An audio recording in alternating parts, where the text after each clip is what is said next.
Good evening, everyone, and thank you for joining us. My name is Aaron Block, and I'm the Executive Director of the Goldring Family Foundation Center for Jewish Multicultural Affairs, an in-house initiative of the Jewish Federation of Greater New Orleans that was created to enhance positive relationships between the Jewish community and other communities around the city, including the African-American community, Latin American community, multi-faith community, and more. We are really very excited about tonight's program, and I'd like to thank ADL and Dillard University for their partnership on this event, and Representative Carter and Representative Frankel for taking the time out of their very busy schedules to talk to us about this very important topic. Before we get into things, I'd like to invite the president of Dillard University, Dr. Kimbrough, to welcome everyone.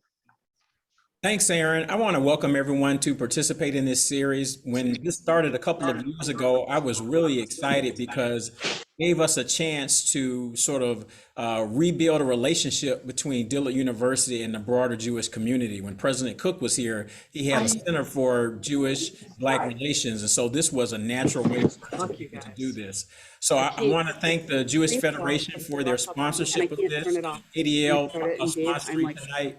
I also want to thank Representative Frankel for being here and welcome you virtually to New Orleans, and definitely have to shout out my Congressman, Representative Carter, who's been doing just a tremendous job in the short time he's been advocating for Dillard and for you. So I want to say that to thank you as well. So with that, I hope everyone enjoys the conversation tonight. Thank you.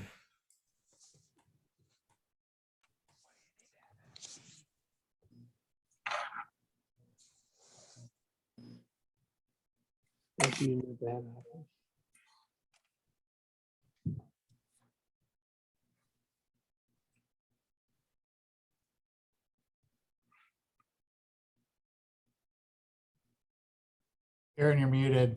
Great. Thank you so much, Kate. Thank you, Dr. Kimbrough. So let's just jump right into this. We've got a really exciting program tonight.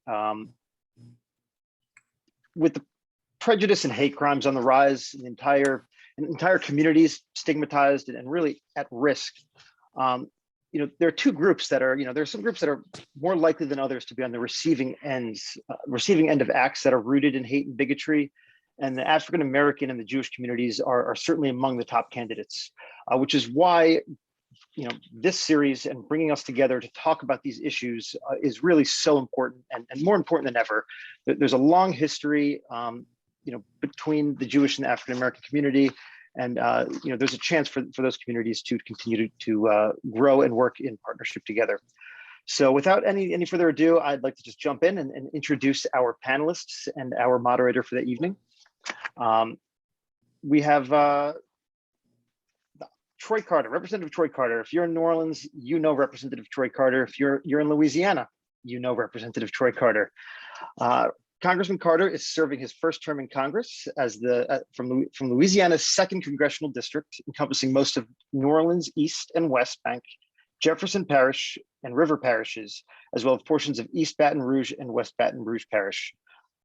Congressman Carter currently serves on 2 House committees, the Transportation and Infrastructure Committee, one of the largest committees in Congress that has jurisdiction over all modes of transportation, and the Small Business Committee, which has direct oversight and consideration over all matters affecting America's backbone, small business. After graduating from Xavier University, Congressman Carter started a long and quite impressive career in local politics. And in 1991, he became the first African American to be elected to the Louisiana House of Representatives from the 102nd District in Algiers, where he served as the youngest ever floor leader representing the city of New Orleans. In 1994, he was elected to New Orleans City Council representing District C. And after a hiatus from public office, he was elected to State Senate for Louisiana's 7th District, where he served as the Senate Minority Leader for the Democratic Caucus. He has sponsored co-sponsored hundreds of bills and really done a lot for this city and this state, and now for this country. One other thing I'd like to mention about the congressman, especially given tonight's program, is the firsts. Historic firsts, including first African American elected to the state house from District 102, the first African-American elected to the New Orleans City Council representing District C, and the first African-American elected to the Louisiana State Senate from District 7. Thank you, Representative Carter, for everything and for joining us tonight. We're really thankful to have you here. Thank you, Aaron. Our next guest that we're excited to hear from is Representative Lois Frankel from Florida. So from the student anti-war protest of the 60s to her election to Congress in 2012, where she represents South Florida, Congresswoman Lois Frankel has spent her lifetime delivering positive change to her community as a civic leader, state legislator, mayor, and now member of the U.S. House of Representatives, where she sits on the House Appropriations Committee and House Committee on Veterans Affairs. A trailblazer in the Florida State Legislature, Lois served as the first woman Democratic minority leader. She became a leading force to improve the economic condition of families and seniors, to protect human rights and women's reproductive freedom, fight she continues today in Congress as co-chair of the Democratic Women's Caucus. Prior to her election to Congress, she served as mayor of West Palm Beach, raising her city to a new vitality and earning a reputation as an innovative problem solver. Thank you so much for joining us tonight. Good to be with you. Thank you so much. And now our moderator, as many of you know, if you've worked in anything having to do with hate and bigotry and crimes, hate crimes in any of the entire south of the country, he's everywhere. Anyway, I'll let him get to it. Aaron Ahlquist is newly appointed as ADL's Southern Division Director of Policy, and before that served as the Regional Director of ADL's South Central Region since 2017. In that role, he was responsible for implementing ADL's mission priorities in Louisiana, Mississippi, and Arkansas. Prior to his joining ADL, after obtaining his JD from the University of Richmond School of Law, Aaron began practicing law in New Orleans in 2004, where he focused his efforts on national level mass torts and class actions, including, among other cases, helping lead the effort against the BP and Transocean defendants following the Gulf oil spill. Following his graduation from the University of Wisconsin and prior to attending law school, Aaron spent 3 years on the legislative staff of Senator Paul Wellstone in Washington, D.C. He lives in New Orleans with his wife and children, where he's an active member of the community, having served on a number of boards and campaigns, and where he loves to enjoy the music and culture of his adopted home. Thank you so much, Aaron, for joining us tonight and for moderating this conversation. Thanks, Aaron. The floor is yours. Appreciate it. I'll take it from here. Again, my name is Aaron Ahlquist. I'm the Policy Director of the ADL Southern Division, which serves the 11 states of the American South. ADL is a 108-year-old organization with its mission to stop the defamation of the Jewish people and secure justice and fair treatment to all. We're one of the oldest civil rights organizations in the country, and we're committed to combating anti-Semitism, racism, and all forms of hatred. I'm really pleased to be here tonight speaking with Representatives Carter and Representative Frankel. Thank you both so much for joining me in this important conversation. Before we start, I also wanted to thank Dillard University and the Jewish Federation of Greater New Orleans for hosting and convening this necessary discussion. Representative Frankel, I know we only have you for about half an hour, so let's get started. So Representative Carter, Representative Frankel, how has being a Black man and a Jewish woman, respectively, shaped your approach to your careers in public service as elected officials at the local, state, and now federal level? Representative Carter, do you want to start? Sure. First of all, thank you all very much for the opportunity to be with you today. That's a very good question because as an African-American man growing up in the South, we see and have felt and been the target of a great deal of racism. And as a young man watching my family go through it, and then of course the history of those things that predate me, but that are so rich in our minds and memories, certainly give us a perspective that makes us sensitive to any other entity, individual, or group that might similarly be discriminated against. It certainly makes it a part of our daily thought, our process, a yearning and desire for fairness and equality across the board. And so all of those rich things come together to make us a product of who we are. And I think as horrible as racism is, and as horrible as those conditions continue to be, it certainly has given me a perspective that makes me a stronger and better and more empathetic leader. Thank you, Representative Carter. And Representative Frankel, how has being a Jewish woman shaped your experience as an elected official? Well, first of all, again, I want to thank you all. It's great to have this conversation here with Troy, and I want to thank Dr. Kimbrough and the ADL and Jewish Federation and the Dillard. Thank you all for having us and for your hospitality. Well, I would say this, that it is the values of Judaism that really has shaped my whole life. Just having value in human dignity and justice, repairing the world. I can remember as a child just standing up to bullies. I feel like that's what I've been doing my entire life is standing up to bullies and fighting discrimination. I felt, I grew up in what I call a Jewish enclave, and so I never really felt the effect of anti-Semitism until really I got further along and away from the community I grew up in. I did, however, I always say I grew up in a world that was either pink, everything was pink or blue. So I felt a lot of, I'll say, I don't use the word discrimination. It probably was just being female, just being a girl, because I love sports. And I like doing the things I wanted to do and not being put in a box. I do think all that what happened, the values of Judaism growing up in the 50s really has shaped a lot of my activity as a politician. Thanks, Representative Frankel, and a perfect reminder that none of us are a single identity and that we all have multiple perspectives that we bring to any conversation, and I appreciate you reminding us of that. So while we battle the pandemic of COVID, we're facing an epidemic of hate in this country and across our society, and that's demonstrated by a look at the FBI's recently released 2020 hate crime statistics. Just a couple I want to share. In 2020, almost 60% of all religious motivated hate crimes targeted Jews. That's supported by ADL's audit of anti-Semitic incidents that we issue annually. And the last 4 years have illustrated 4 of the 5 highest numbers of anti-Semitic incidents ever recorded since we began tracking them in 1979. In 2020, FBI statistics show a 43% rise in hate crimes targeting Black people. Hate crimes targeting the Asian American Pacific Islander community rose 61%. Over the last 2 years, we've seen an almost 40% increase in hate crimes targeting people because of gender identity.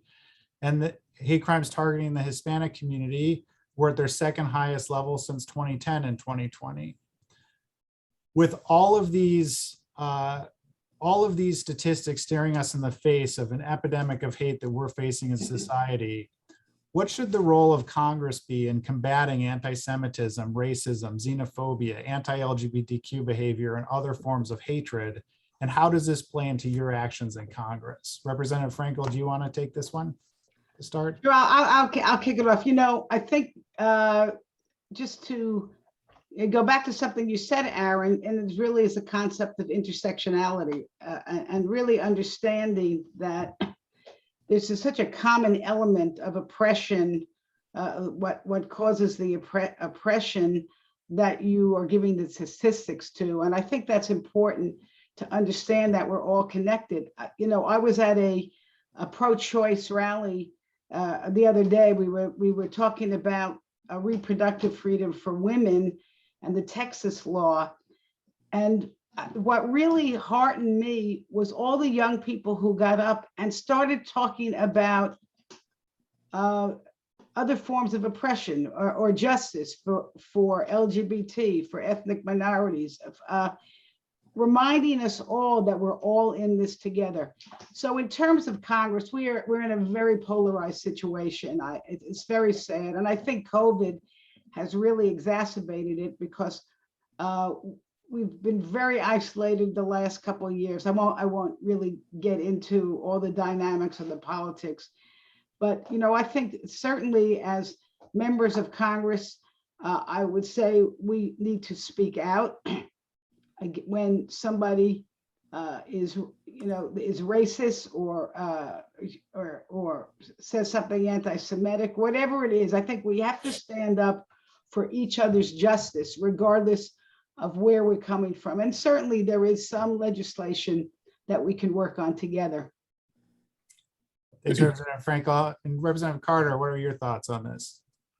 And I'll double down on what Representative Frankel said. From the congressional perch, if you will, we have big voices. We can't always move the ball as fast as we like, because it's a legislative process and it requires the requisite amount of votes in each houses and a president to sign it to bring things into law. And we do that whenever possible. From the local level, I have passed legislation attacking discrimination. From the state level, I've passed legislation, or attempted several times to pass legislation to affect individuals or groups that had been discriminated against. And oftentimes, even when we don't have the ability to do this from the vantage point of passing a law, we have the vantage point of, as the representative said a minute ago, standing up to the bully. Standing up to the bully and calling out hatred, calling out hate speak, and batting it away every chance that we can. I heard someone say this once before, and I often use it in my speeches. God made one race of people, and we fools made all the rest. He made a human race. And oftentimes people get caught up in forgetting that everyone has the right to love who they'll love, practice whatever religion or faith they choose, and be who you are. And so using our resources, whether it's in a caucus or individuals in press events, PSAs, or going out and aggressively attacking those areas of hate speak to make it clear that there's no place in America for that, are things that we can do as members of Congress. And many of us do. And I'm so proud to be on this panel with a legend like Lois Frankel, who has been in the vineyards for a long time fighting for equality. And I'm honored to serve with her as well. I just want to say again how much I appreciate and respect and am enjoying the opportunity to speak with you both, especially on a topic that's as necessary and as difficult as this one. As a nation, we witnessed an attack on the very structure and institutions of our democracy on January 6th. ADL had warned about the attack in days leading up to January 6th. The attack itself was a culmination and illustration of the power and rhetoric of misinformation and disinformation, which led to violence. We've called out in our Protect plan the need for increased resourcing and capacity building to combat and counter domestic terrorism and domestic violent extremism. Infused through the ranks of those attacking the Capitol were overtly anti-Semitic symbols and language, and the videos of the attacks against Capitol Hill police contained racial slurs and epithets. I want to take a minute before I ask some questions about this, Representative Frankel, to recognize the fact that you were in chambers during that attack, and give you a moment if you would like to share what that was like and what you were thinking in those moments. Okay, well, first of all, Troy, I don't know what that means. I'm a legend, but I'll take it as a compliment. That means you've been working really hard. We appreciate it. Thanks. So listen, you know, that was a day that I will never forget. I had gone up to the chamber to watch what was supposed to be just a perfunctory vote to elect the electors. I was up in the gallery when the vice president came in, and then what happened is a lot of members started coming in because of COVID. I said to myself, I'm going to get out of here. So as I was leaving the chamber, one of my colleagues said to me, hey, take off your member pin so the protesters don't see you. I said, protesters? Why would they be in here? So anyway, I left. I went up to a Capitol policewoman and I said, are we safe? And she said, of course, we got you covered. It wasn't but 5 minutes later, I was in the a lounge that the women members use, and I was there with a friend, Grace Mang from New York, when all of a sudden we heard over a loudspeaker, lock your doors, take cover, close your windows, put on your gas masks. over and over. And Grace and I looked at each other and said, I mean, just in astonishment. And what we did is we barricaded ourselves in a room for about 5 hours. We were right off of what's called Statutory Hall, so the Capitol Police could not come and get us because the commotion was going on right outside our door. But I'll tell you what I, you know, during this went on, I was getting texts and phone calls. I didn't fortunately see the video of what we all saw in the aftermath, or I would have been really, I guess, very, very frightened. But what I found out after this, I mean, Grace and I, we remained calm. But what I found out afterwards in talking to her is she was terrified. She was terrified because she is Asian, and she thought that if the protesters found her, that she would be killed. She got 2 young children, and that was on her mind. And, you know, so we were, I guess, handling this, the thoughts in our heads were very different, even though we were in the same situation. But I'll never forget that. And anyway, 5 hours later, the police rescued us, and we came into the Capitol, and we just saw Capitol Police lying all over the Statutory Hall, just trying to take a breath. That's chilling, and I appreciate you taking a minute to share those remembrances with us. So the investigations around identifying and arresting and prosecuting participants who breached the Capitol during the insurrection have been a massive undertaking. ADL's helped identify hundreds of those who participated. While there seemed to be some initial bipartisan consensus on the need for a strong response to the act of domestic extremism and terrorism that took place that day, it's hard for many to understand where things stand right now. So I have a couple of questions. From your perspectives on both of you, how have the events of January 6th impacted the environment on Capitol Hill regarding the need to stand against, expose, and counter domestic extremism? Troy, go ahead. I'll yield to you, and then I'll take it. Thank you, ma'am. I will tell you, not nearly as much as it should.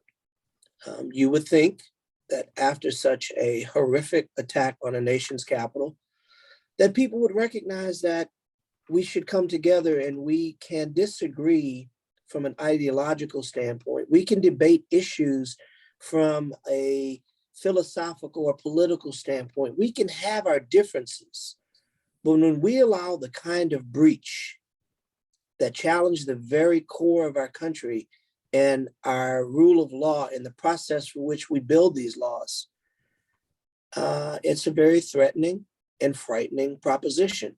Not just physically. I wasn't there, but my heart bleeds for my colleagues who were. But as an American sitting at home and watching much of this unfold, it broke my heart from the standpoint of this is America. You know, we don't do this in America. And now to come back these months later and to have some members act as if it never happened, that it was a group of sightseers.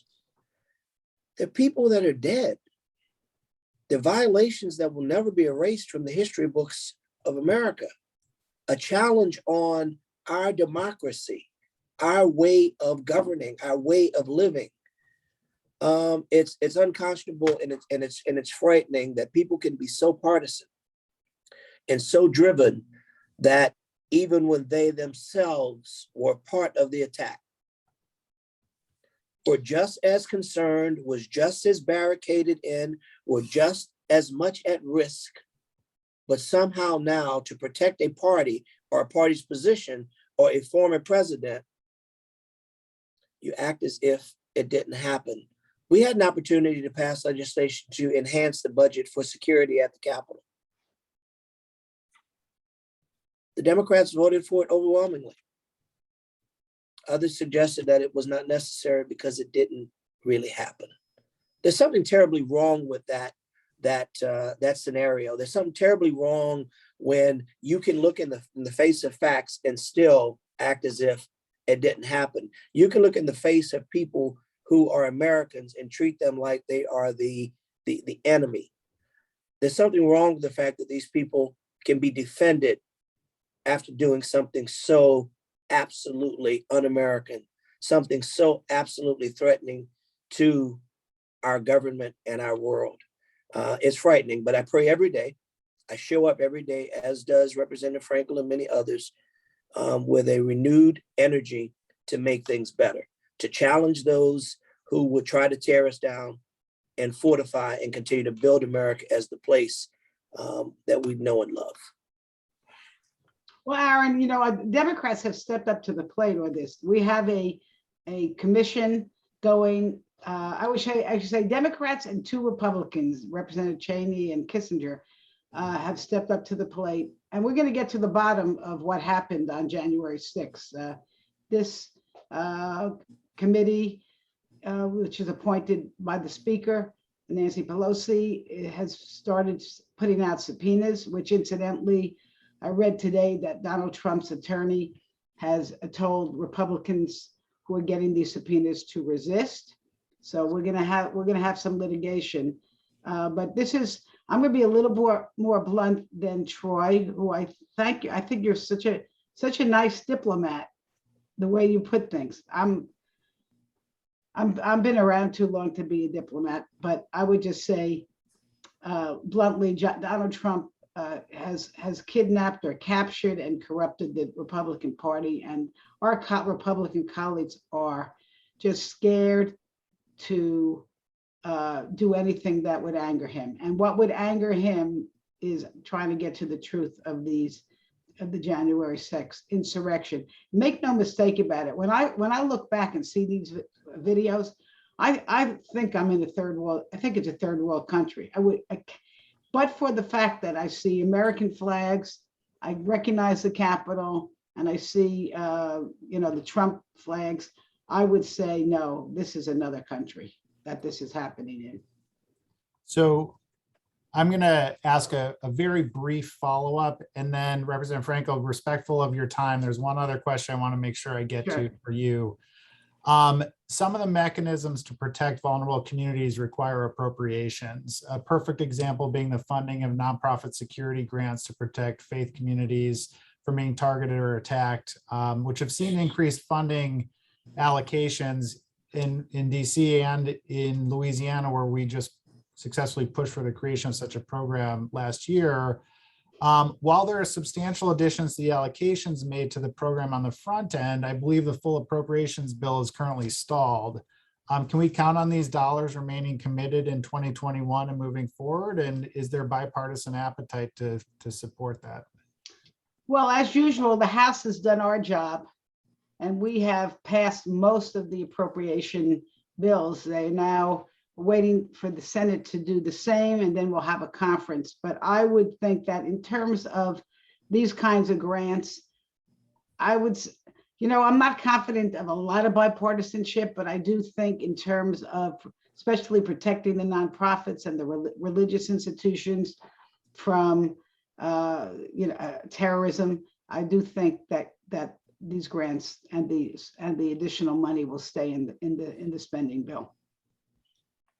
President Carter, anything to add to that? I agree. I think that we'll go through some more negotiations, and there'll be some more wranglings. You've got 435 members with very strong ideas. You got 100 senators who equally have strong ideas. At the end of the day, I agree that I think we'll pass both bills. We may not have as much in them as some would like, but I have long said and still say that we should not let the perfect be the enemy of the good. We get as much as we can now, and we continue fighting. We should not, by any means, walk away without taking advantage of this opportunity to do something monumental for the American people. And that's what we're on. We're on the cusp of doing something unprecedented, and we shouldn't miss it. Thanks. So Representative Frankel, I'm going to ask you what gives you hope in all of this crazy environment we find ourselves in, but I have one question that I need to ask of you before that. Sure. In May, we witnessed an explosion of hostilities between Israel and Hamas in the Gaza Strip. and an escalation of violence that carried over into Israel proper, with violence between Israeli Arabs and Jews at synagogues and mosques and in other places which we had never previously seen. At home during the same time, we watched a massive spike in anti-Semitic incidents, not all of which related to Israel. And over a 1-week period, Twitter saw over 17,000 tweets with some derivation of Hitler was right. While legitimate criticism of government is a benchmark of a healthy democracy, we're seeing the increasing conflation of criticism of Israel devolving into overt anti-Semitism. This doesn't help the situation and impacts Jews around the country and around the world that have nothing to do with Israel or Israeli policy. What's being done in the halls of Congress to ensure that policy and decision-making relating to Israel is not being driven by anti-Semitism? Well, first of all, Aaron, you said that very well. And thank you again for the ADL, for all your work you do. Yes, I mean, it was pretty obvious that after the attack by Hamas on Israel, that and with Israel defending itself, that the anti-Semitism rose in this world. You know, I just want to say this. I think, you know, I'm a very strong supporter of Israel. I'm on the subcommittee on appropriations that funds the State Department and also the commitment that we made to Israel for their defense. With that said, I also am for humanitarian assistance to the Palestinians and those who, you know, those who live in Gaza, because I think that goes hand in hand. What Congress can do, what Congress is going to do, is live up to what is the commitment that President Obama made when he signed the commitment with Israel for funding over the next 10 years for the Iron Dome and for military protection, you know, for means for their own defense. So we passed that in the House overwhelmingly. There were some members of the Democratic caucus, and I think there were a couple of Republicans who voted against that part of the bill, but for reasons that I won't get into right now. But I do think, and this is what I think is very, very important, and I've always said this about Israel, is that we cannot let it become partisan, and we cannot let it become political. And I hope this is, because I really feel like the security of Israel is important for our own security here in the United States. And it should always be bipartisan, and it should not be considered, Israel should not be used as a weapon. Let's put it this way, as a political weapon. But we can have valid discussions. Look, there are some who believe they have valid concerns about Israel's government, especially under Netanyahu, and I agree. I mean, he wasn't my favorite either. But I've always used this analogy. You know, 4 years under Donald Trump, I thought Donald Trump, who's my constituent, I was never shy to say that I thought he was dangerous for our country and advocating horrendous policies. But all along, I loved my country. So don't conflate necessarily a political leader or even a particular government with the country and the people in the country. Thank you for that, Representative Frankel. And I'm going to impose on 30 more seconds of your time. And I'm so grateful for your willingness to join us here today. Before you leave, if you could just give us a ray of sunlight and what gives you hope in the world and confronting hatred that we're seeing rising around us? Well, that is so easy to answer. I mentioned I was just at a rally on Sunday, I think it was, for Saturday. There were rallies. There were like 900 rallies across the country to standing up for reproductive freedom. And what was to me, the best part of it was listening to the young people who were there to fight for justice for so many people who are marginalized today, who have similar, let's say, similar oppressors. And that's what gives me hope is the young people. And I'll leave it at that. And I'll yield to Troy. I know you'll take it away and do a great job tonight. It's been great to be with all of you here today. And I hope one day I can say, hey, come by to my office. And I can't wait to get back to New Orleans, have a few, is that right? The beignets? That's right. Did I say that? Yeah, I like them. Okay. Nice to see you all. Thank you Good so seeing you. much. Thank you, ma'am. See you next week. Yes, okay. Thanks, Congressman Carter, for bearing with me on asking that of Representative Frankel before she departed. And I'm That's really right. looking forward to having a little more time to talk with you and appreciate that. I want to make sure that we get a chance to talk with you about some of the things specific to Louisiana, but some of the things that you're working on. I have a few more questions I want to get to, and then would love to pivot a little bit. And I know there are some things that you specifically have concerns about on state of affairs in Louisiana right now. We've talked a little bit about the hyperpolarization that we are seeing in Washington and across society. So public perception of Congress, I think, has been bolstered in some way by the things said tonight, is that it's hyperpolarized and hyperpartisan on almost every issue. Can you give us a sense as to whether there are ways that members on both sides of the aisles work together, either generally or particularly working together on combating hatred, if that's happening? Yeah, I'm a hopeless optimist, so I always look for the bright side of any situation. And sometimes I find myself baffled by when I speak with people individually versus when they get in the group. And when I served in the Senate, we spent a lot more time together. One of 39 members. So when there's one of 39 members, smaller group dynamic, you get to know the person, you get to build relationships that oftentimes will at least keep us civil. Philosophically, we may still disagree rather, we may still have our challenges on policy, but it was never as visceral as it is when you don't know your neighbor. And the problem in Congress is because there are 435 of us, we don't always get a chance to have that level of exchange. Yet I continue to still do what I did as a member of the legislature, what I did as a member of the city council, and that is to forge relationships, to move forward, to talk about the very basic of who we are as human beings, that everyone deserves respect, everyone deserves equality, everyone deserves a fair shot and a fair chance. And in Congress, the bipartisan vibe under the Trump administration was considered something really bad, as opposed to what it should be. We hear talk all the time about my good friend across the aisle. I crossed the aisle to build relationships. Well, it's not that big that we've got this aisle. It's not an ocean, right? Yeah. It's divided by just a little old walkway. So there really is no divide unless you create the divide in your mind.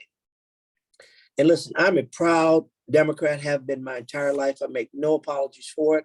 But I will tell you that oftentimes we put so much emphasis on party that we forget about people.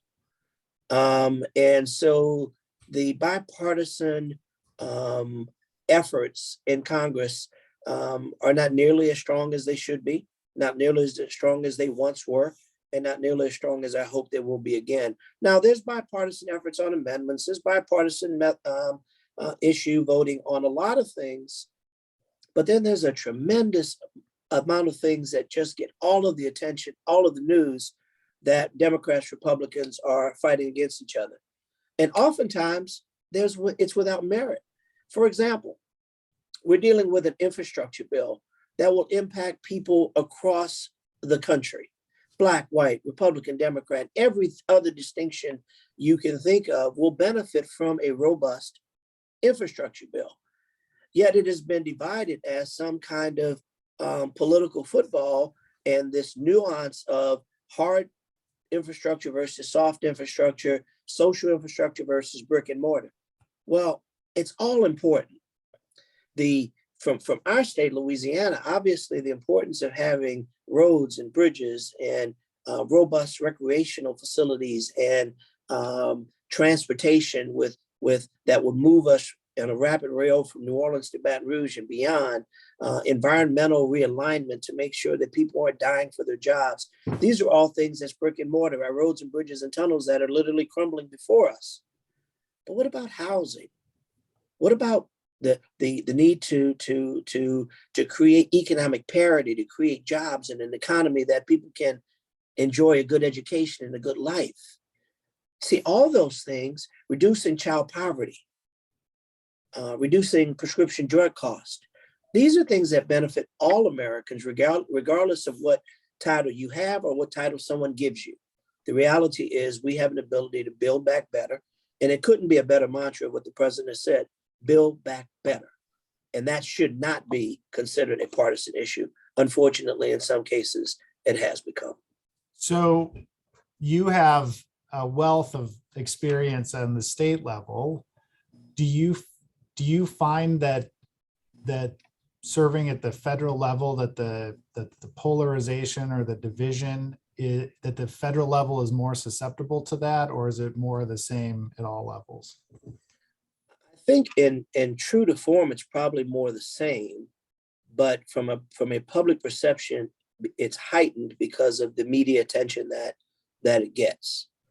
We don't walk down the hallway and nudge each other or say something mean to each other. But when the lights come on, unfortunately, that's when the discussion bubbles up, or when oftentimes you find yourself in, how could you be against this? Why are you against this? And if you have one-on-one, you may get one answer. But if you get a group dynamic, you get another answer. And so the notion of hiding behind a party is what I referred to earlier. I'm a proud Democrat, but I'm also smart enough to know we've got to always do what's best for the people that sent us to Washington. So that means compromise. That means recognizing and appreciating the rule of law. That means recognizing and appreciating the Constitution. And the people who attacked our Capitol on January 6th have no appreciation for the rule of law, have no appreciation for our Constitution. And it's easy to trample on the Constitution that you don't understand. It's easy to trample on a rule of law that you don't understand and have never taken the time to learn.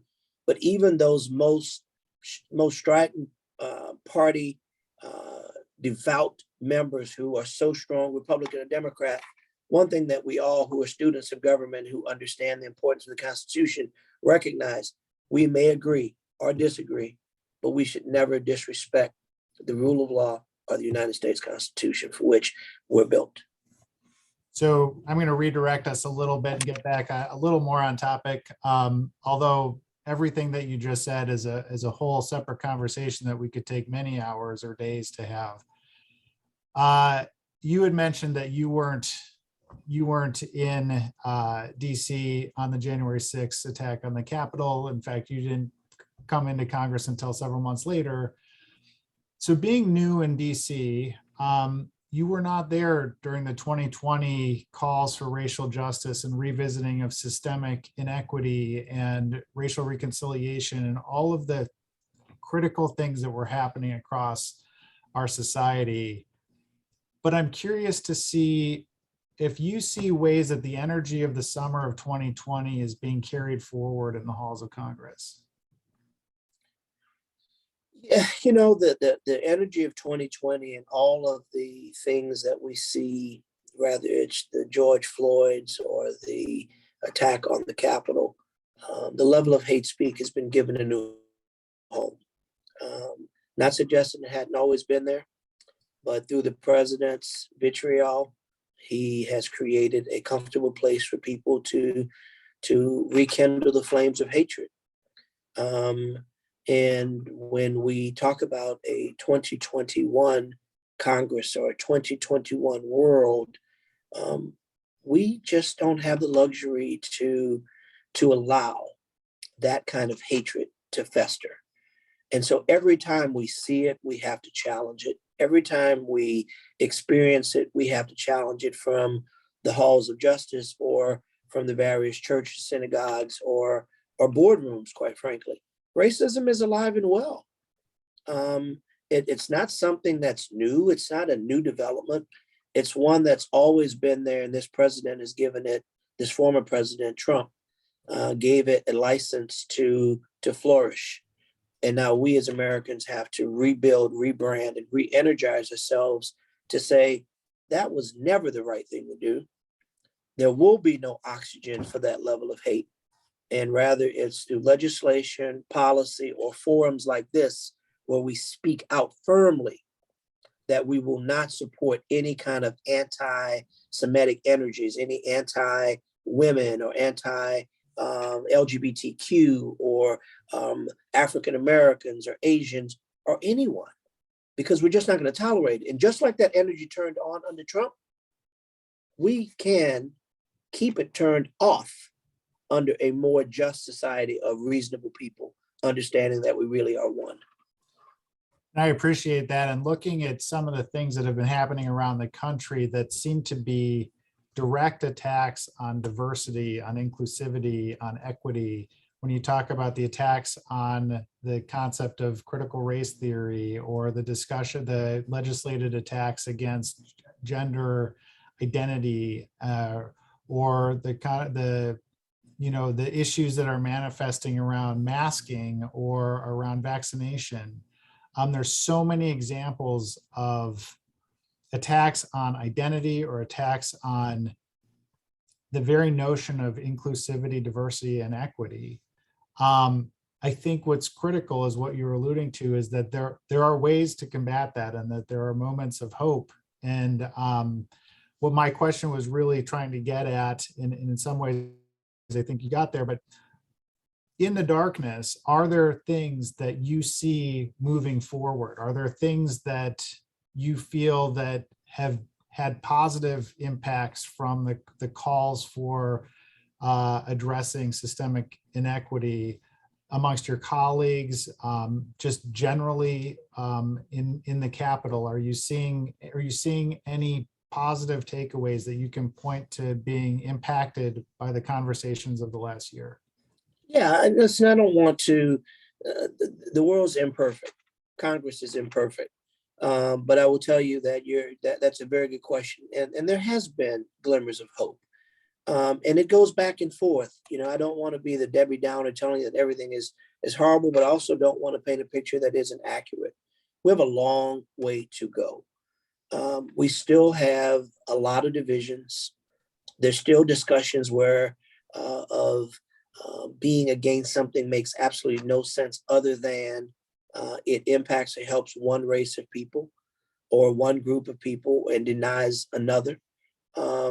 We saw it last week when we had open arms for the Afghans that are fleeing to our country, yet there was an outcry to turn the Haitians away.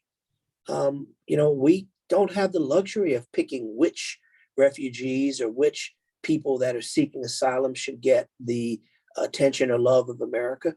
And rather they sneak in or come in the right way, everyone should be treated with humanity. And some discussions around the hall don't support that. So that can be quite frustrating. But then in a greater picture, there's others who see. So it's very, there's no easy answer for that.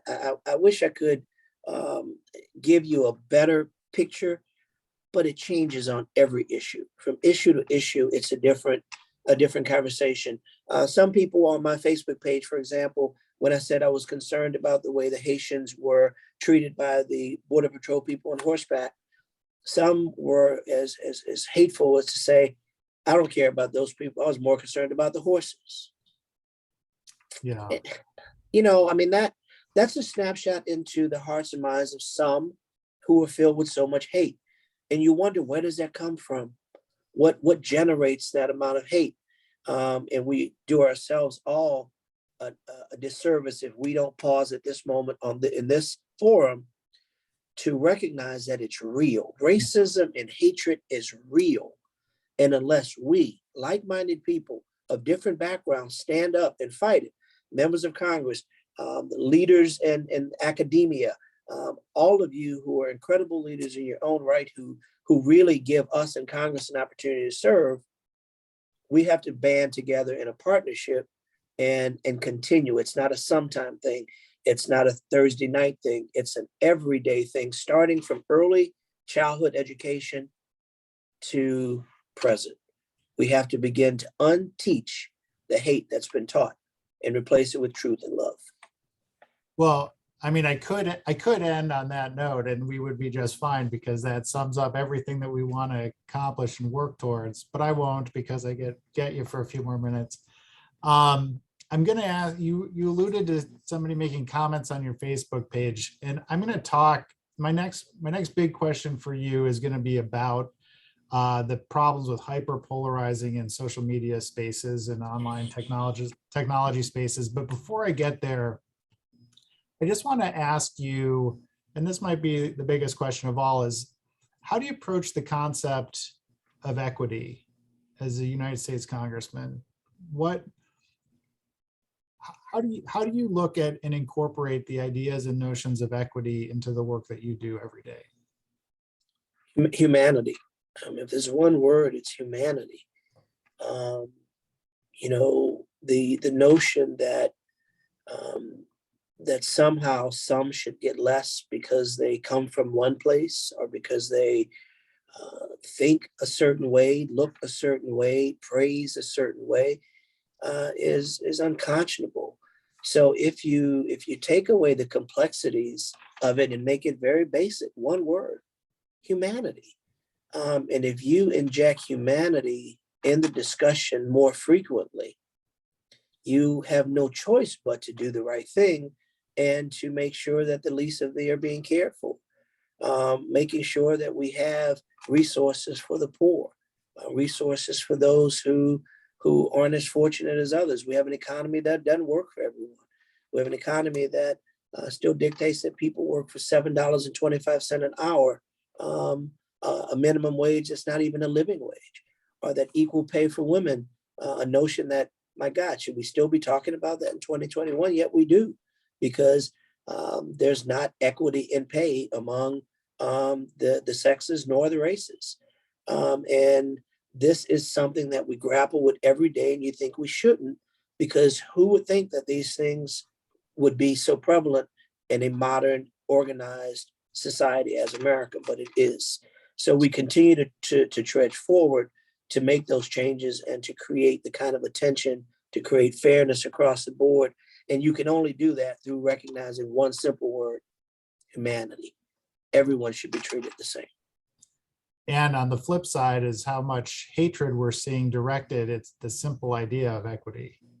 And that's the bad part about it, because there's some who resent equity because they think that anything that gives to someone else takes away from them.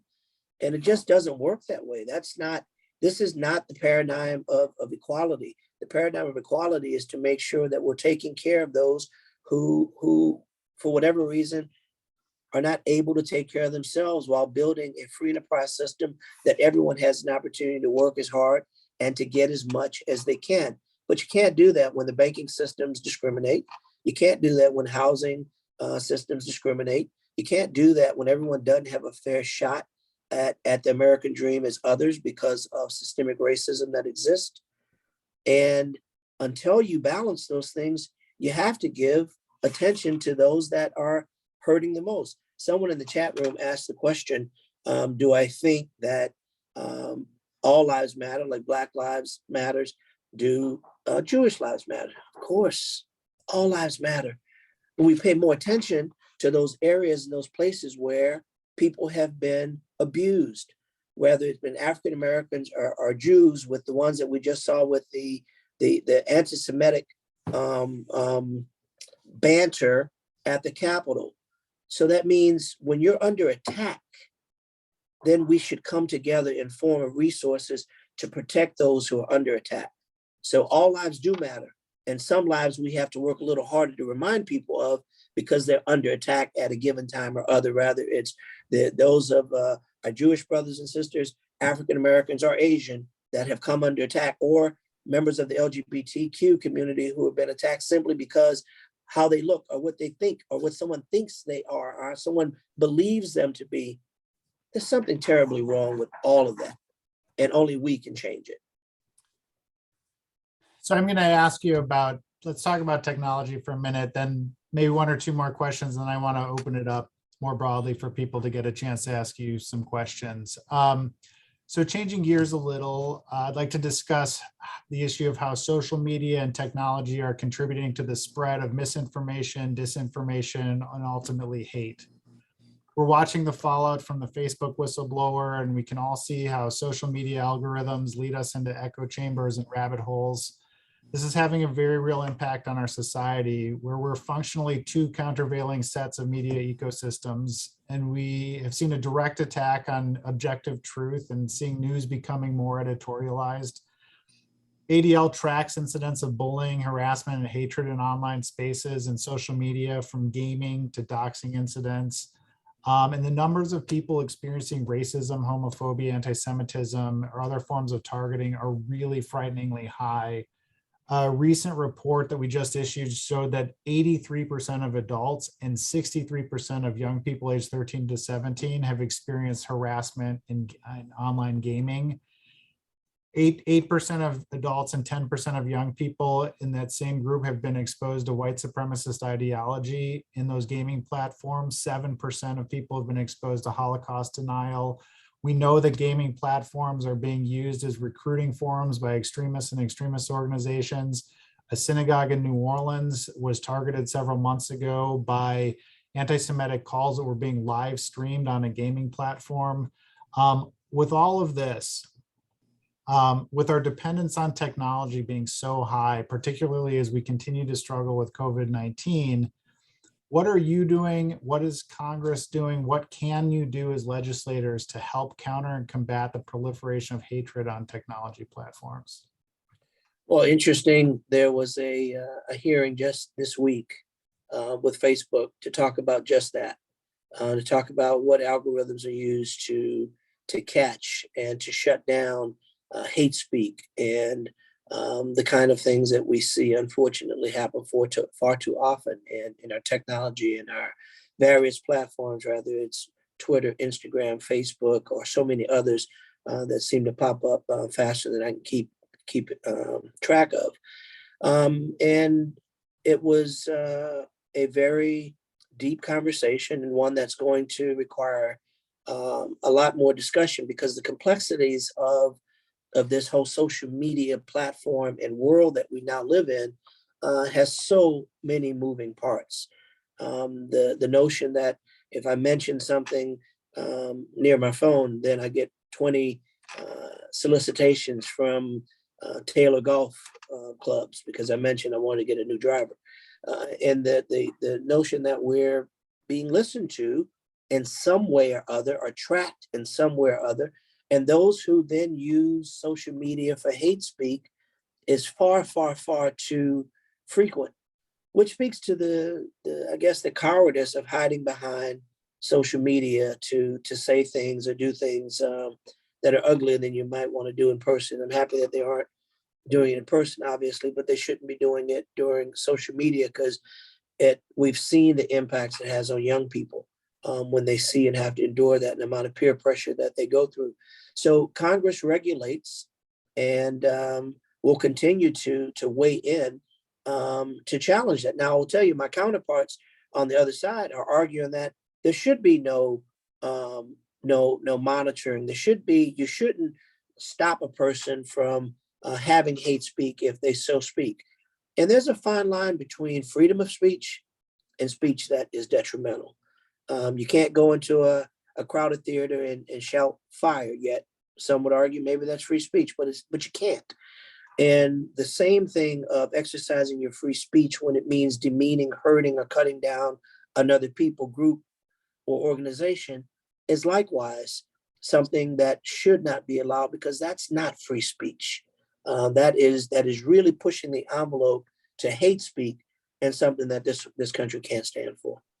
So one of the things, unfortunately, that we've learned, I think, is that these technology companies are not doing a very good job of self-regulating or self-monitoring? And are there some efforts or ways that you think are possible? And that, you know, understanding that 435 congressmen mean that you are not all experts or tasked with every specific area. So I know this is probably not exactly in your committee wheelhouse, but we would love to see some accountability on these tech companies who are allowing hate to proliferate on their platforms. Are there efforts that you're aware of underway that would impose such accountability? Absolutely. And that's what's encouraging now about having committee hearings where they're being called on the carpet about either ignoring or what those algorithms are or what policies can be to determine how we can better regulate this relatively new. When you think about it, it's happened so fast and it's proliferated so widely that we think it's always been here. But we haven't always had an internet. We haven't always had social media. So in many cases, this is a relatively new phenomena that in many ways is unregulated. And so Congress is trying to get its arms around threading that fine line between one's constitutional freedoms of the First Amendment and what violates that. And so it's a delicate measure, but one that Congress is certainly up for. And I'm encouraged by what I've seen thus far, and hopeful that we'll see even more stamping out of hate speak in every corner, and allowing people to still enjoy their constitutional freedoms without infringing on that of others. So Representative Carter, before we open it up to some questions, and I'm looking at them, I think there's some good ones already kind of coming in, but I want to pivot to Louisiana specifically for a minute. Really two things I want to raise. The first is some of the perceived inequity around disaster recovery response. And especially in your role, and I think on subcommittee dealing with emergency response and infrastructure, do you have some thoughts on ways that we can continue to improve disaster response in Louisiana, specifically after Ida, and ways to address some of the inequities that seem to be manifesting? Yeah, first of all, I'll tell you that one of the things that we made very clear, we had the President of the United States to walk through my district with me and others, to see with the parish president, other local leaders, with former Congressman Cedric Richmond, the senior advisor to the president, the FEMA administrator. And we had an opportunity to talk about what happened during Katrina and the inequities that happened during Katrina, where poor neighborhoods who arguably needed more resources got less than some who were more organized, who knew how to access resources. Since that, I've asked that we look at a complete revamp of how we apportion these resources, to cut out as much of the red tape as possible, to make it more seamless that communities can gain access. And there's been a number of meaningful changes that have been done. There's a lot more that needs to be done. Some things as simple as when this storm immediately happened, there was only 12 hours until midnight you can reach FEMA for resources. And we fought and asked them to move that to 24 hours, because if a person's sitting on the phone for 3 and 4 hours waiting for services, if you expand that, someone can call during lesser hours and get through. FEMA was willing to do that. Another issue was there were people that had made mistakes on the box when filling out for their resource and been rejected. And there was no opportunity for appeal. We're working on that so they'll understand those kind of basic things to give people an opportunity to access the resources. Speak to yet another example of the inequity of some people not having access to computers or being comfortable with technology. So they may not fill out the information right, or may not do something, or have access to a lawyer or an accountant or a consultant to help them with it. And Secretary Fudge, Secretary of Housing and Urban Development, gets it. And she said, you know what, that makes perfect sense. Secretary Becerra of HHS said that makes sense. And FEMA said it makes sense. And the president, most importantly, recognized that we have to get resources in the hands of people rapidly. We have to make it easy for them to get to it.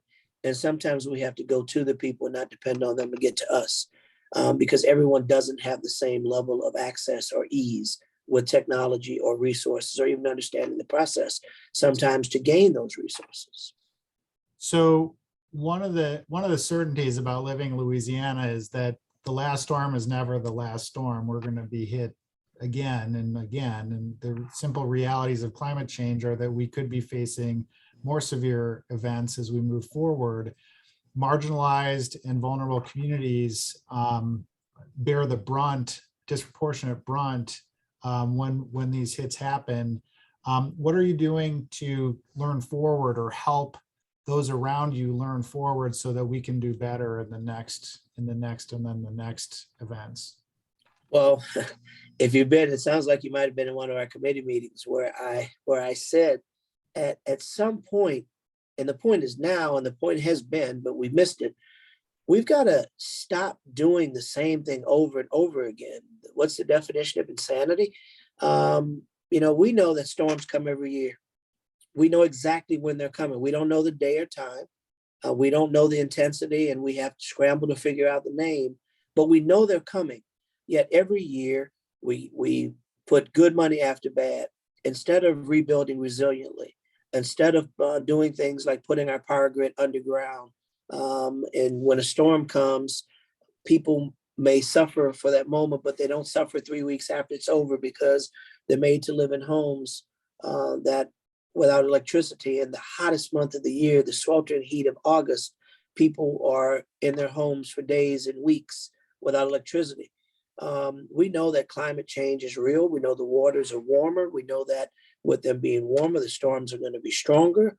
They're going to be more frequent. They're going to come faster, and they're going to stay longer.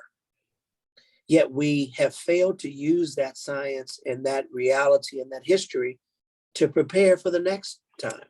Now, one thing we did get right after Katrina, 16 years ago to the day of Ida, we fortified our levees. And as a result of fortifying the levees, the storm that was horrible wasn't as bad as it could have been. We have to likewise do the same thing now in those other low-lying areas where they're outside of flood protection that need substantial help, like St. Charles, St. John, St. James. Those areas were hit really hard. Grand Isle, Port Lafourche, those areas were hit really hard. And we have to make sure that going forward, we do as we did with the levee systems of Katrina, that we invest in not just getting it back to where it was, but building it back better so we're more resilient, we're more weather ready, and we continue to repeat the history and the problems of the past. And we can do it. And it's perfect timing that we find ourselves now in the midst of a reconstruction bill, or infrastructure bill rather, that gives us the opportunity to reconstruct and to reconstruct better than we were before. Thanks for that. And I'm going to pivot to one more issue, and then we'll turn over some questions. And then there's actually a question on this. I'll paraphrase to some extent. ADL was part of a coalition along with ACLU and Urban League, NAACP, and others who have issued multiple calls for increased transparency and calls for justice around the issues surrounding Louisiana State Police, especially Troop F, some of the incidents of brutality that have come to light, both video and reported incidents.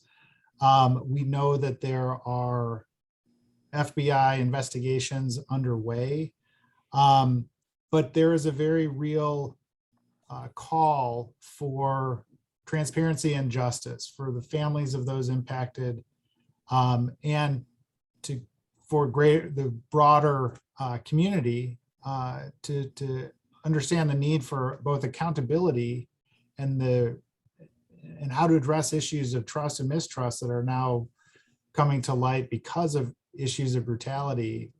A question for you is, what can be done on your end or on the on the part of other Black leaders or other community leaders to bring pressure to bear for justice and accountability in some of these really egregious incidents that we're now seeing come to light in media and, on video, frankly. The atrocities that we've seen with George Floyd and Breonna Taylor and Ronald Green have been so heartbreaking and so tangible. And as an African-American man with 2 African-American sons, it really hits home that my sons or myself might be pulled over and abused just because of the color of our skin. And we've seen it happen all too often. So we've got some simultaneous tracks. One is, of course, we have the George Floyd Policing Act that we're hopeful to get to the president's desk, because that creates a cross-the-board platform of 21st century policing, making sure that there's adequate training, making sure that there's protections in place, making sure that violators don't just get sent to another department and is brushed under the rug. And we're going to continue to fight to make that happen. So there are no more situations that police officers or law enforcement agents who are sworn to protect and serve to find some comfort that they'll be protected when they violate someone's civil or human rights. And as it relates to Louisiana State Police, you may have seen that I have asked for a patterns or practice investigation to be taken up by the Department of Justice, because I don't believe that the fox can guard the hen house. I don't believe that there's been a demonstration that this agency can or is willing to go as deep as is required to root out the systemic racism and use of force abuse that we've seen. So I've asked the federal government to get involved, and I feel very confident that the wheels are turning. We've seen one indictment last week. I'm hopeful that there'll be, through this investigation, there'll be an opportunity to separate the good from the bad, because all police officers are not bad. All Louisiana State police officers are not bad, but certainly some are. And we've seen that. And we've seen that certainly there are bad ones across the country, because we've seen the manifestations of their actions. But we've got to make policy and practice that we're not going to tolerate it. And so in Louisiana, you see the action that I've taken, along with ACLU and many others that have stepped up. The Legislative Black Caucus has stepped up. The Congressional Black Caucus has signed on to my letter making this request of a patterns of practice investigation, demonstrating that we are using both our legislative power and our perch power, if you will, using our voices, the voices that the American people gave us when they elected us to Congress, to stamp out, preach out, and to make noise about those injustices that we see, and do more than just talk about it, but move in a way to provide action. Thank you for your leadership in doing those things. So a question that came in is, and I'll say this, ADL is a 501c3, so we're a nonpartisan organization. Framing this question, I'm just reading it. As Democrats in red states, what advice can you give your constituents that want bipartisan efforts to combat racism and anti-Semitism, and how to talk with our Republican members of Congress? Up close and personal. I tell people all the time, if you want to get people's attention, you've got to stay there. You've got to stay a part of the process. A little bit more difficult to expect people to come to Washington to sit in a committee hearing, as I often would suggest people do in the state capitol. But a handwritten letter, a personal email, a phone call, a visit to their district office or to their town hall meetings. Never give up or accept that because they're Republican, Democrat, this or that, that they're different from your philosophy, so they won't listen. If we accept that premise, they really won't listen. We have to show up however few we are, and we have to require and demand that they listen. And I think when you do it enough, you start to chip away at that barrier of, I only talk to people that I like. You've got to talk to those that don't believe or don't subscribe to your philosophy. I tell people all the time, you know, when I get elected by those who voted for me and those who didn't vote for me, because my responsibility is to represent everyone that's within my district or within the whole state, to be fair with you, because there's only 6 of us in the congressional delegation. So we have a responsibility to the whole state. So I would tell you to stay up close and personal, call them out. And it doesn't have to be in an antagonistic way. Just ask for a meeting. Go to their town hall in the middle of their sea of thinking one way and inject some alternative of a different way to think. You'd be surprised that a little bit of energy can really make a big difference. Well, I asked Representative Frankel this, and I'll ask you this in one second. But one of the things I want to give you an opportunity to do, and I may have also not done this effectively, but the video that shows the killing and the murder of Ronald Green is a level of brutality that I think needs to be condemned overtly. Are you able and willing to condemn the brutal killing and use of force against Ronald Green based on the things you know and understand? Absolutely, and I have in every forum that I could and that I can, and I'm doing more than just sharing my personal condemnation, but also working toward making sure it never happens to any other individual of any race, creed, color, religion. I had the opportunity to speak with Ronald Green's mother on the occasion of his birthday last week. And I've got to tell you, it was one of the most difficult conversations I've ever had with a mother who lost a child at the hands of someone who was sworn to protect and serve.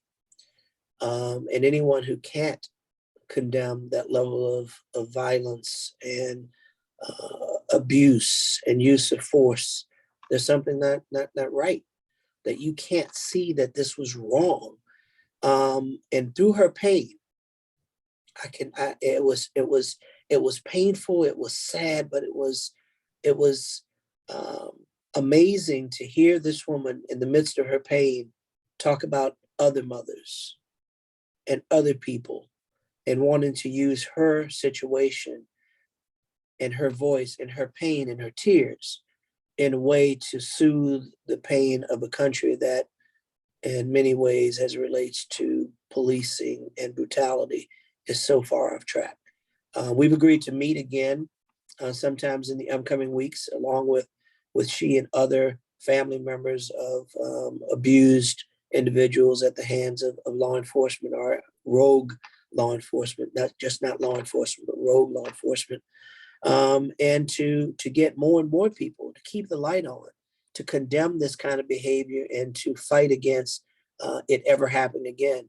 And we do that by setting forth policy as well as talking to the people, or talking to the communities and being a part of the solution, not just from the legislative standpoint, but from the standpoint of getting in the hearts and minds of those who have been a part of the problem, to let them know that we're watching and we're going to prosecute to the fullest extent of the law. And no more will there be the opportunity for this to be swept under the rug and the level of cover up that's so systemic that appears to have permeated through the entire department. And that's frightening. Thanks, Congressman. So I asked Representative Frankel this, and I'll ask you the same thing. And before I do, I just really want to say how grateful and privileged I feel to have been given the last hour and a half to take your time and for you to share your wisdom with us. You've given us a few rays throughout, but can you tell us the things that make you hopeful? We're in a dark moment in our nation's history and as a society. What are the things on a daily basis that give you hope that we're going to get through this and that we can heal? That with all of the challenges and even inequities that exist in this country, it's still the best place in the world. It is still the best place in the world, even with the challenges that we face, even with the imperfections that exist. We still have a democracy. We still have a House and a Senate chamber and a president that's freely elected by the people. We have to make sure that we fight, that no one turns us back from that, that the attempts that we see in Texas or in Florida to rewrite history books or to take away one's rights to vote or to minimize them, we have to make sure that the John Lewis Voting Rights Act passes, because that creates the platform for protection of our democracy. And I'm energized. I'm energized because we still have that ability to go to the table. So even in the midst of all that's going on, I've got to tell you, I'm terribly optimistic that we're going to get through this. We're going to pass both of these bills. We're going to pass the infrastructure bill and we're going to pass the Build Back Better bill. And I mentioned earlier that we're on the cusp of doing something that's never been done before, pulling children and families out of poverty. That's so exciting. The notion that we can pull families out of poverty and set them on the track to a better life, that we can fight the environmental injustices that we've seen and make commerce and people coexist while reducing the emittance of harmful chemicals into neighborhoods where people live. But they're conflicted because they need their jobs. But people shouldn't have to die for their jobs. We should be able to regulate those entities so it's safe in their communities so they can have the jobs. I've had a great opportunity to visit with the EPA administrator. I'm confident that there's going to be some very life-changing changes that's coming on the horizon. I've met with the Secretary of HUD. I'm so excited about the opportunity of what we'll be able to do in the area of affordable housing. I'm so excited about the opportunity to meet with the Secretary of Education, who gets it and understands the power of HBCU, understands the power of early childhood education, and the ability to bring resources to bear to really make a difference. Listen, we've talked about a lot of ugliness tonight, a lot of problems that are out there, but do not ever mistake the fact that we really are winning. We're winning. Some days it doesn't look good. Some days it feels like you're completely lost, but we're still breathing and moving forward with policies to make things better. And with this Congress and this president, we have an opportunity we haven't had in a long time. We've got to keep pushing it. The opportunities to do the things that I mentioned are so real. Creating the infrastructure that will fix roads and bridges, and by the same time, hire people and create better than minimum wage jobs so people can educate their children, have a piece of the American dream, own their own business, create banking industries that will allow people to have fairness when they go to get capital. These are all things that are moving forward now. In the Financial Services Committee or in the Education Committee or the Transportation Infrastructure Small Business Committee. There's a lot of good things going on, a lot of energy. It doesn't always make the news, but when you don't see, doesn't mean it's not happening. There are a lot of great members of Congress that are working around the clock to improve the plights of people that we may never know, but we know that they're out there and we know that they need our help. Well, inspiring words, and what a great way to kind of wrap up some of the conversation. And before I turn the mic over to Arnie Filko, I just wanted to let you know that I appreciate the time you've given us, the perspective that you bring to this really critical conversation of how we stand up against and fight hate in our society, and just a commitment from ADL that we are there as a resource and as an asset for you to call on anytime. Thank you very much. I can't tell you how much I appreciate having this opportunity to be with all of you, such great leaders in your own individual rights, and to have an opportunity to talk about a subject that many people don't talk about nearly enough. And like you've made your pledge to me, I likewise make my pledge that my door will be open. We'll always have an opportunity to have a respectful dialogue. Neither of us have a commitment to always agree with the other, but we will make a commitment that we'll always listen to each other and be big enough to recognize, I know I certainly will, if I'm wrong, I give you the opportunity to prove it, and I'll be the first to pivot and admit it to get on track, because that's what leadership is about. It's not about always being right. It's about doing what's right. All right, well, I'm going to take it from here and close. First of all, let me express a few thanks. This has been a wonderful evening, such a terrific discussion, such an important discussion for our community and our country. Aaron, thank you so much for moderating tonight. Dr. Kimbrough, thank you for hosting. Representative Frankel, thank you. I know she's not with us still, but thank you for her insight. And to my dear friend, Troy Carter, let me say this. I've known Troy now for almost 2 decades. We are so fortunate in the 2nd District and throughout the state of Louisiana and throughout the United States to have Troy as our leader in Congress. And he has been a friend personally, but more importantly, he's been a friend of our community, always advocating for what's right. Over the course of the last several months, we've had an opportunity to talk about issues and topics of relevance to the Jewish community here. And Troy has always been one to stand up for our community. Troy, thank you so much for your brilliance and your insight tonight. It's been a delight and an honor for all of us. Thank you, Artie. I greatly appreciate you, and the community owes a great debt of gratitude to you for your leadership as well. So thank you so much. Thank you, Congressman. This concludes tonight, but it does not conclude programming for the year of the Goldring Center. I think for those that are on the Zoom, you know how important this center is to our community, the development of closer relationships between the Jewish community, the African American, the Latino, the LGBTQ, and the multi-faith communities are just absolutely essential. And under the leadership of Aaron Block as our executive director, and the board, Ina Davis and Bradley Bain, the co-chairs, the center has been doing great work now for the past year. And we look forward to more programs.